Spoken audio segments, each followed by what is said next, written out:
Yo, Us Gaming here with another one. Welcome to my YouTube channel. If you're not subscribed, go ahead, subscribe, hit that thumbs up button, and let's dive into Avalon The Druids. Open world fantasy MMO play and earn, play and learn. A few things stuck out about this one. One, they associated with Wax blockchain. Games on Wax haven't really been that awesome. I think Forge Arena is one that I like, but this one kind of stands out a little bit more for my style of game. Kings and Knights, the Elves and Witches, Avalon, welcome to Camelot. Website looks really good. Website looks really good.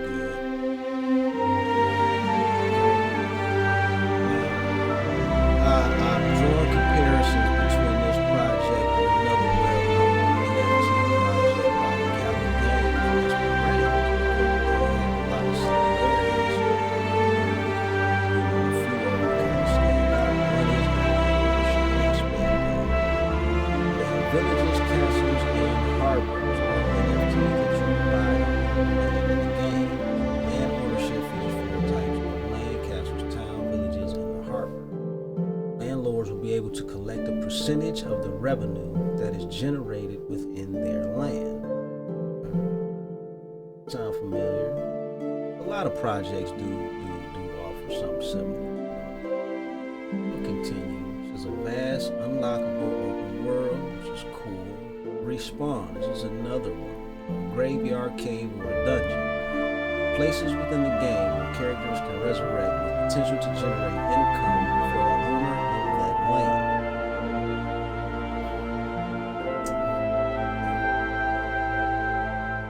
World's first STKC, ESC, and Polygon tokens, treasure chest. Which is another interesting aspect. This one is not like Mirandus. This is very, very unique.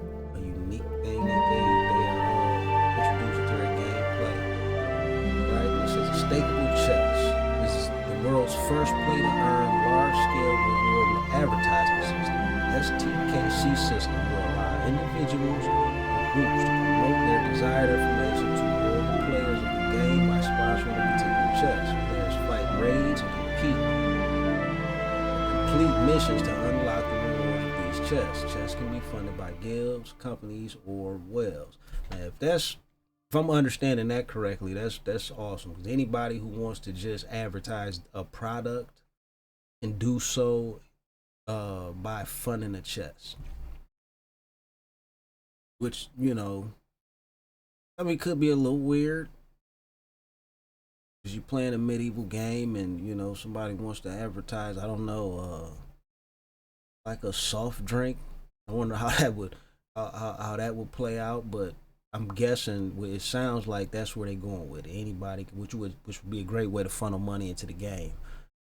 So I think it's a positive, but I'm curious to see exactly how that one plays out, right? And this is the VR environment, which is another thing that's really awesome. Mirandus is working towards that. But it seems like they're a little further ahead, maybe. Okay. So, world's first VR NFTs. I don't know about that, but imagine not only owning your NFT building, but also being able to fully explore and interact with it in VR mode. It's gonna be cool as shit. Founders League characters. Got some really nice artwork there. Not hard to do now with AI and all of that, but looks good. And these are the blockchains it's associated with. So got a team down there, which is cool. Always important when people show their faces. They got some pretty good support. We're gonna jump over to their Twitter, which is it's nice, but they don't have a lot of followers. It means it's kind of, from what I saw, they've been working since 2022, right? So almost 2 years now. They only had 19,000 followers. They got some pretty decent people following them. Okay, Mice's browser is the world's first fast, secure extension supporting mobile Web3 browser. Right, they got 320,000 followers. They following Danu Games, which is cool. I wonder if they trying to make it a browser-based game. If they do that, that's fucking awesome. Cyber Crew, not sure about those people. I saw who was that? Few people, Atomic Hub, which is a Wax blockchain marketplace. Like Kagi, one of the bigger Web3 game. Wax blockchain again. So they got some with just with Wax by themselves. That's a hell of an endorsement, right? That's a hell of an endorsement by itself. So they Twitter's pretty solid. What I wanted to do, jump here, right? We're gonna take a look at the this is the dev playing the game, and he's talking a little bit about some of the game mechanics. We're gonna sit back, take a peek at this, right? See what this is about.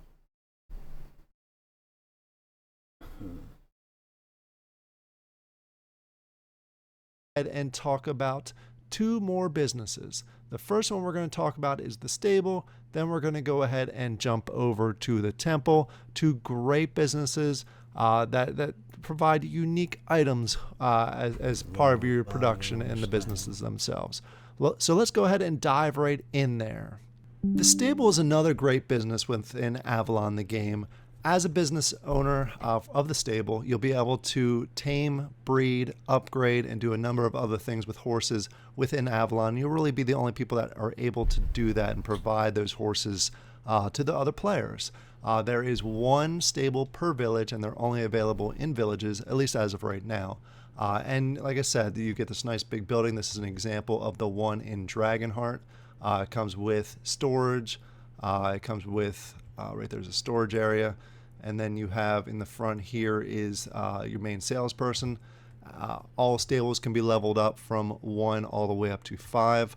The level 1s get basic horses like these, and as you go up the chain, you get higher and higher tiers of horses.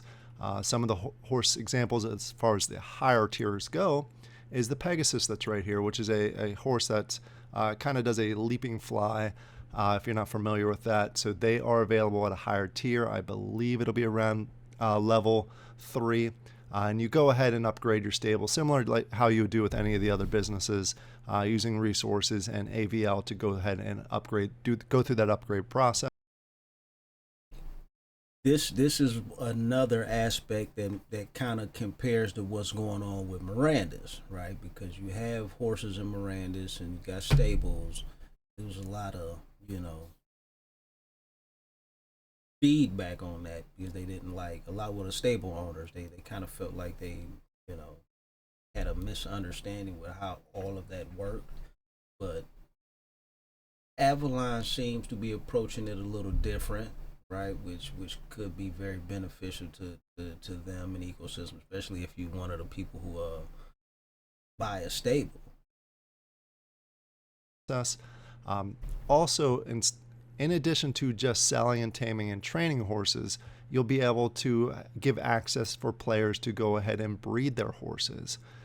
In here, there is a stall, which will be the breeding stall, and what a player will do is they'll come here with their horses and a fee to pay you, and they'll be able to put them in here, essentially staking them in here to go through the breeding process, and then they'll have to go through a cooldown process before they can breed again with that horse. All horses will have a limit to when they limit to how many times they can go ahead and breed, and every time they breed, it's not just a complete match of the horse that was breeding. It's going to be like RNG of different characteristics and different stats within the horse. So every time you go ahead and breed, you could get something completely different. So it's a neat little addition that they're going to add. It is not available in alpha right now. It'll be available down the road, but the only places that players can go ahead and That's awesome. I like where they going with that. breed animals is going to be within the stables. As far as the costs go for stables, the operational costs, you're going to need to get horse feed from mills, You're going to need to get different types of equipment from blacksmith, and then you also have the normal 4% temple tax that you're going to pay for any fees that are given to whether you're selling a horse or the fees for breeding horses. In addition to horses in the stable, you'll be able to sell different types of food for horses that players can come here, they can buy, and they can use to go ahead and give their horse special boosts throughout, whether they are a speed boost or any health boost. It can be a number of different things that will be available down the road. So if you're at all interested in horses or the breeding aspect of the game, this is a very good business for you. I highly encourage you to go ahead and check this one out.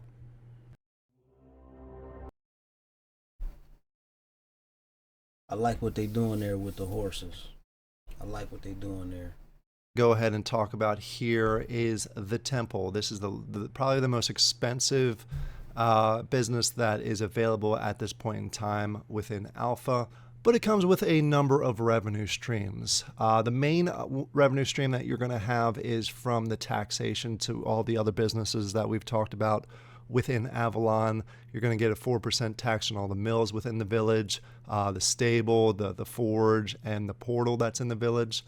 In addition to the overall 4% sales tax, you're also going to have access to a shop here in the back of the temple, which is right here. In this shop, you're going to go ahead and be able to sell goods.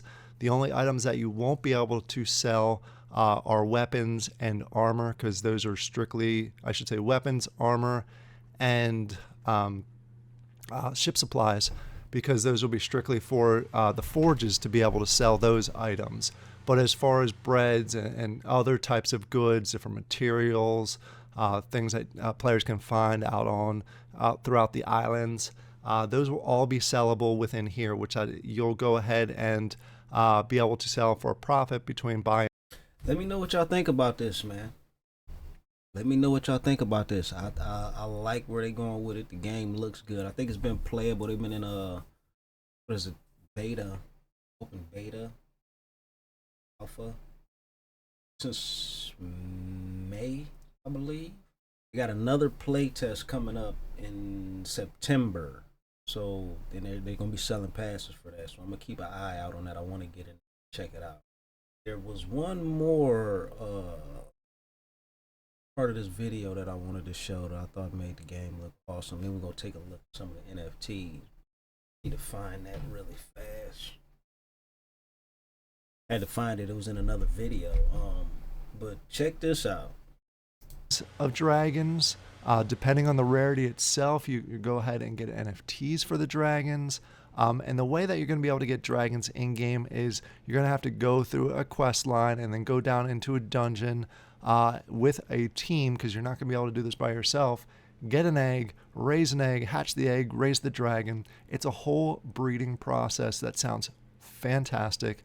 For alpha alone, though, you're going to go ahead. They're going to have some in here at the end of alpha. Again, this is the end of gold pass alpha and the end of emerald and silver pass. Emerald and silver passes will also have the flying mounts near the end of it. They want you to explore the grounds first, but we've gone through that process. So let's go ahead and jump on these guys. First of all, we'll start with the fire dragon. As you can see, they fly. You just got to hit spacebar to have them go up. Press forward. It's my kind of game.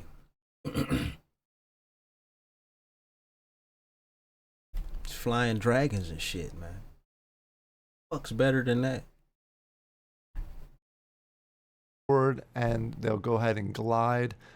Please keep in mind that the dragons right now are a little bit slower. They're still being worked on, so you can still go ahead and you can see the flame there. The fire dragon can obviously breathe fireballs and shoots down at people. The ice dragon shoots ice balls. These are great, especially you can go ahead and battle other people in the skies. And obviously, if you get hit and you get hurt, you fall to your death. But it's a fun way. These are going to be great later in game too, because you can take them against enemies and attack enemies.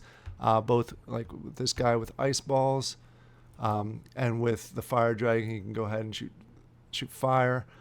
They're slower than some of the other flying mounts, but that's because they are basically tanks in the sky. They're supposed to be a little bit slower, but their functionality from a battle perspective is a lot of fun with them.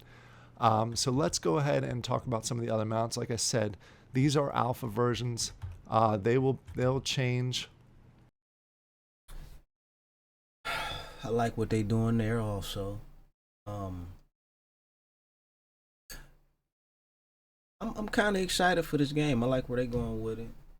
This is awesome. So we're gonna jump over to a look at some of the NFTs, as you'll see some more similarities. But let's take a look at the NFT marketplace. Okay, so now we jumped over here to OpenSea, right? And you can grab these on Matic Network, which is pretty cool. Right, but you can see they got the land plots, large village home and land plot, $360.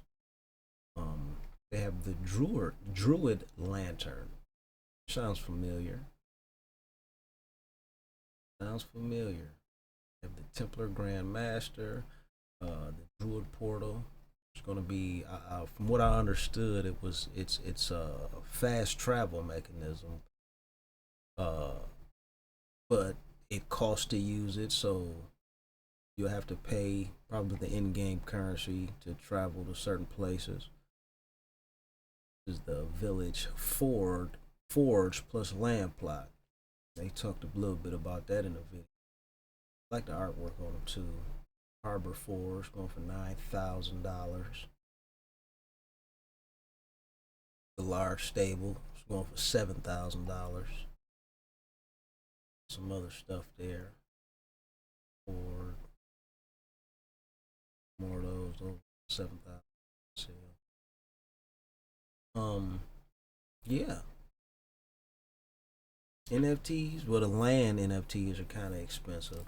It's 300, you know. And I don't really know the utility or why I need to go into that a little more. Why, the benefits of owning one of these.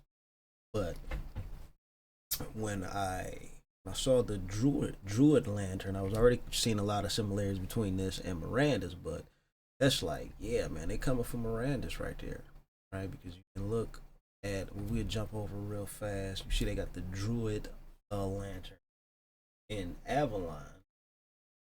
And when we jump over here to Danu Games website, you can see this is Mirandus items, right? You see they had the horses also. The horse sale kind of upset some people, but they have those. They have the lantern of the sun. So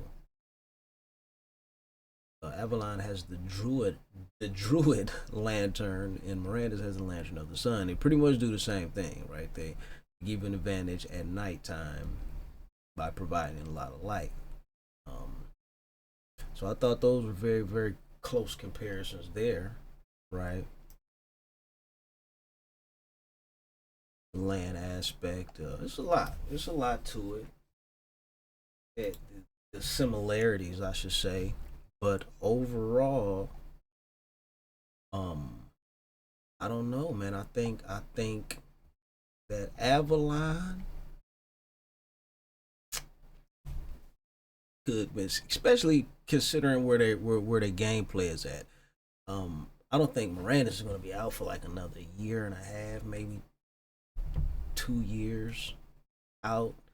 This seems like it's going to be playable beginning of 24, man. Um, so it's I think it's going to be a lot. It's going to be competitive, right, between the games because they're very similar in mechanics. But I think it's going to be a lot easier to get into Avalon, and they're going to be out a lot sooner, right? So, again, we checked out the NFTs, watched a little bit of the video. You can get the NFTs. This is Atomic Hub, so you can buy them on OpenSea, right, or Atomic which is a wax on Wax blockchain, and items on Wax tend to be a little bit lower. Let me see what the land is here. Okay, windmill 2,700. That's 9,000. Large village 530. What was the large village? This farm plot that's 485. So small village home, large village home land plot. So that's 360 here. It's actually more on Atomic Hub. So if you do think about buying some, make sure you check the price differences between OpenSea and Atomic Hub, because you might catch a better deal. Looks like OpenSea might have the better deals right now. Small village home, $400.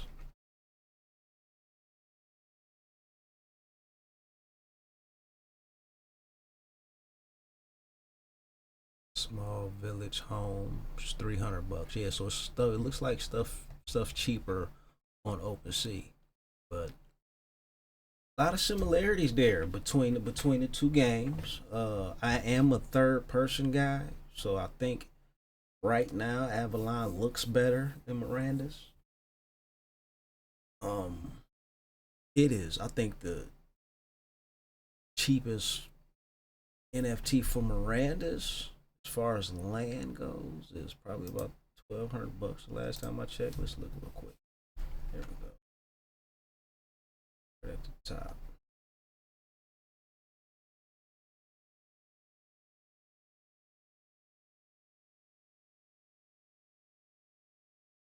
Buildings, would that give it to me?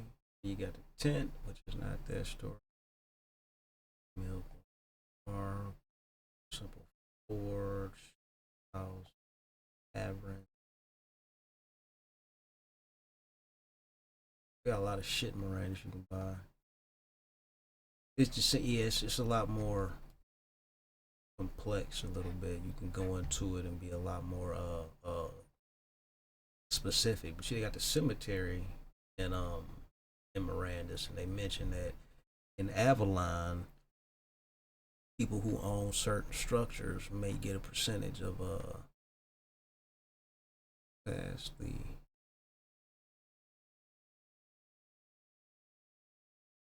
gotta be back here. Get a percentage of whatever it costs for people to resurrect. 2.4. Looking for, gotta be up here somewhere. It might have got a little more expensive. What is it called?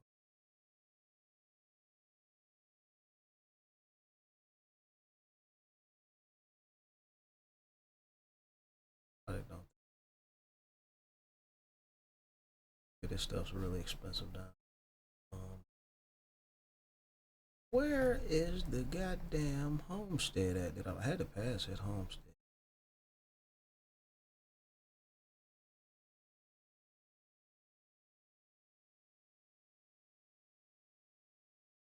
Homestead. I haven't seen it. Can't be that far down. Right. Pop up.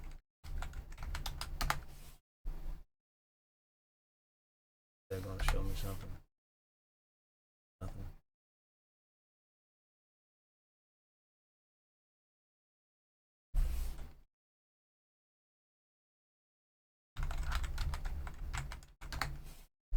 Nothing. Okay, there it goes. And that's going for $1,000, right? So that's the cheapest like home in Mirandus, selling for $1,000. Down, down. I think it's gonna go way, way lower than that. I want one. I want one. 500 of them. That are interesting. Yeah, yeah. That's a little bit about Avalon. Cross chain MMORPG. I'm not gonna hold y'all no longer than that. I do like this project. I can't wait to play it. And when I do, I'm gonna stream it, so you'll be able to get some visuals, be a little bit more about the gameplay. But that's all I got for y'all right now. It's Lust Gaming. Smash that subscribe button, hit that like button, drop a comment, tell me what you think about either projects or the similarities between those, because there are definitely some similarities there. Lust Gaming, man. We out of here. Y'all take it easy.